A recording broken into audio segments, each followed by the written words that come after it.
Assalamualaikum warahmatullahi wabarakatuh. Alhamdulillahirrabbilalamin. Pada kesempatan kali ini, kelompok 2 dapat menyampaikan hasil diskusi kami, yaitu tentang aba-aba PBB dan bentuk serta tata cara upacara pada mata kuliah pendidikan kepramukaan yang diampu oleh Ibu Hesti Aristina. Oke, sebelumnya kami ingin memperkenalkan diri terlebih dahulu. Yang pertama saya sendiri yaitu Ririn Koidatu Maulias Putri NIM 096, yang kedua Nila Sapti Utami NIM 100, dan yang ketiga Suci Malikatus Syarifah NIM 104. Oke, langsung saja pada materi yang pertama, yaitu tentang pengertian peraturan baris berbaris yang akan disampaikan oleh Nila Sapti Utami. Kepadanya saya persilahkan. Oke, materi yang pertama yaitu tentang pengertian peraturan baris berbaris atau PBB.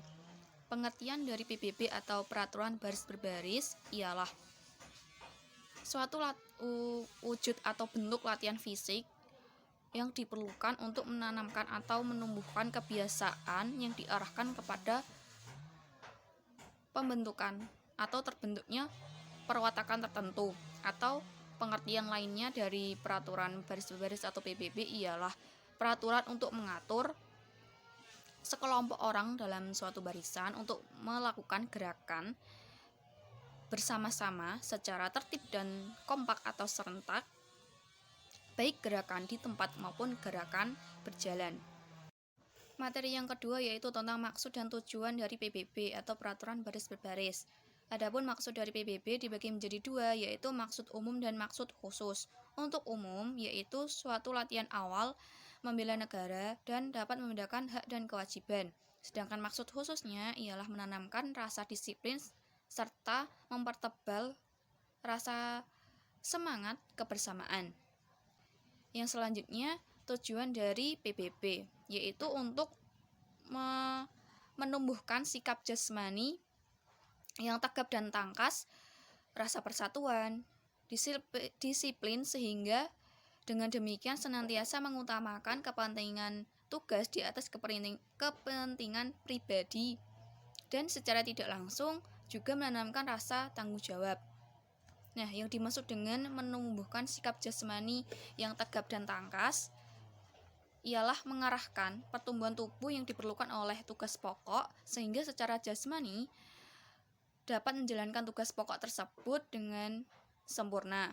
Yang selanjutnya yaitu yang dimaksud dengan rasa persatuan, yaitu adanya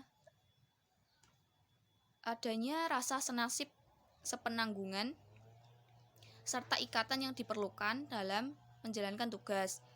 Yang selanjutnya yang dimaksud dengan disiplin yaitu mengutamakan kepentingan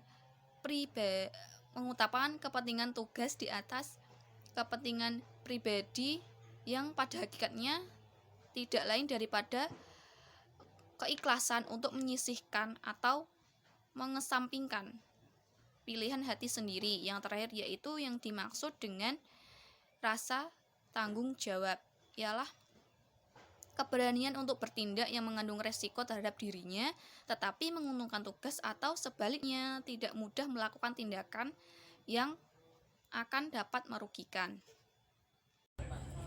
Kemudian yang C yaitu gerakan dalam peraturan baris berbaris. A. Pengertian aba-aba.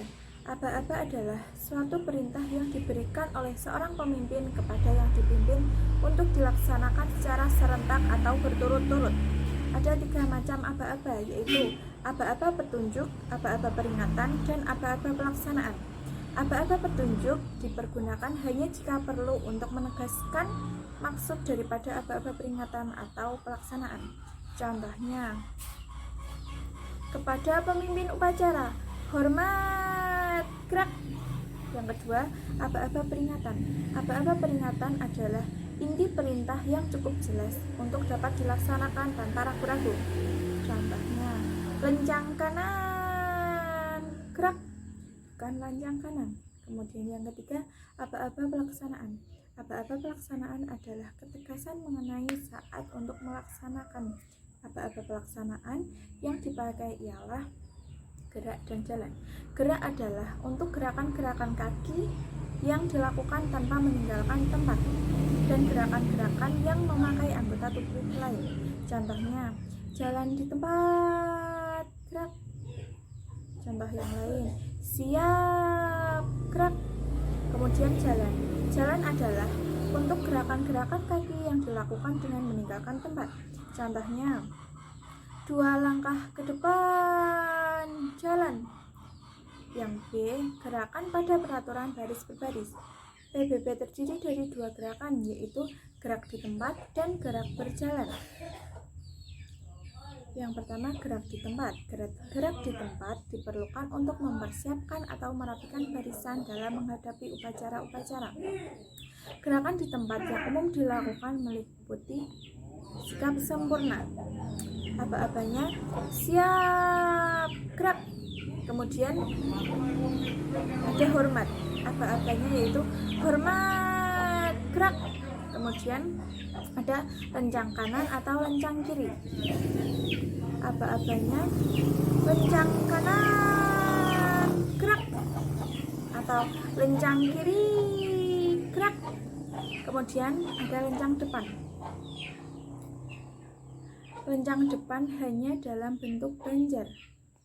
Kemudian ada berhitung. Kemudian ada hadap kanan atau hadap kiri. Selanjutnya, hadap serang kanan atau serang kiri. Dengan aba-aba, hadap serang kanan, gerak. Atau hadap serang kiri, gerak. Kemudian balik kanan. Aba-abanya, balik kanan, gerak. Kemudian yang terakhir, istirahat di tempat. Dengan aba-aba, istirahat di tempat, gerak. Kemudian selanjutnya gerak berjalan. Gerak berjalan diperlukan pada saat menggerakkan, memindahkan, atau menggeser barisan dari suatu tempat ke tempat yang lain. Gerak berjalan yang umum dilakukan meliputi maju jalan. Dengan aba-aba, maju jalan. Kemudian bubar jalan. Aba-abanya, bubar jalan. Kemudian jalan di tempat. Dengan aba-aba, jalan di tempat, gerak. Kemudian dari jalan ke tempat berhenti. Dengan aba-aba, henti, gerak. Kemudian yang C, cara memberi aba-aba. Yang pertama, waktu memberi aba-aba, pemberi aba-aba harus berdiri dalam sikap sempurna dan menghadap pasukan. Yang kedua, apabila aba-aba itu berlaku juga untuk si pemberi aba-aba, maka pemberi aba-aba terikat pada tempat yang telah ditentukan untuknya dan tidak menghadap pasukan. Contohnya, kepada pembina upacara, hormat, gerak. Dengan pelaksanaan yang pertama, pada waktu memberikan aba-aba menghadap ke arah yang diberi hormat sambil melakukan gerakan penghormatan bersama-sama dengan pasukan. Kemudian setelah penghormatan selesai, dijawab atau dibalas oleh orang yang menerima penghormatan. Yang ketiga, pada taraf permulaan aba-aba yang ditunjukkan kepada pasukan yang sedang berjalan atau berlari, aba-aba pelaksanaan gerakannya ditambah 1 langkah. Pada waktu berjalan, gerakannya ditambah 3 langkah pada waktu berlari.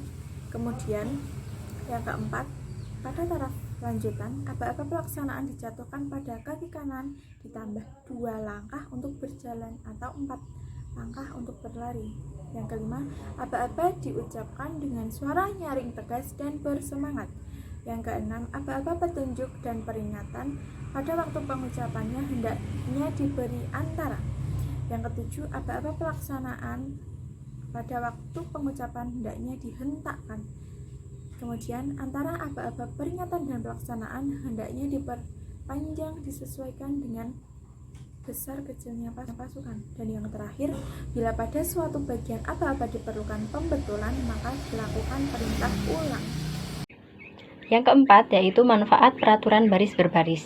Jadi peraturan baris berbaris itu memiliki beberapa manfaat. Yang pertama yaitu menumbuhkan rasa disiplin. Nah, rasa disiplin di sini yaitu ketika ada jam dalam ber-PBB, maka siswa itu harus sesuai dengan jamnya. Apalagi ketika upacara jam berapa, maka harus tepat waktu. Kemudian yang kedua yaitu menumbuhkan rasa kebersamaan.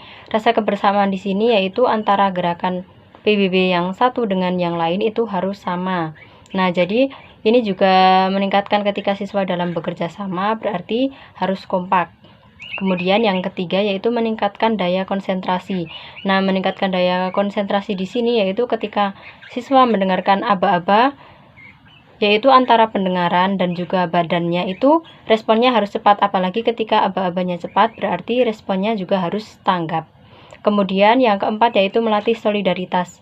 Melatih solidaritas di sini yaitu antara siswa yang satu dengan yang lain itu harus solid, harus kompak. Kemudian materi yang kelima atau yang terakhir yaitu implementasi peraturan baris berbaris pada upacara siaga dan penggalang. Nah, jadi implementasi peraturan baris berbaris pada upacara siaga itu lebih berpusat pada perkembangan jiwa peserta didik dan bentuk upacaranya itu melingkar karena perhatian dan perkembangan peserta didik itu lebih berpusat kepada orang tua atau pembina. Kemudian implementasi peraturan baris berbaris pada penggalang itu lebih bervariasi, seperti bersikap siap saat mendengarkan aba-aba, berpakaian rapi, patuh pada peraturan, dan pada acaranya itu penghormatan ketika bendera dikibarkan, membaca Pancasila, kemudian membaca Dasa Dharma, dan membaca doa, dan selalu mematuhi peraturan yang ada, dan tidak berbicara sendiri ketika upacara berlangsung. Mungkin itu saja yang dapat kelompok kami sampaikan. Semoga apa yang telah kami sampaikan tadi bermanfaat untuk kita semua. Kurang lebihnya kami mohon maaf yang setulus-tulusnya. Sekian, wassalamualaikum warahmatullahi wabarakatuh.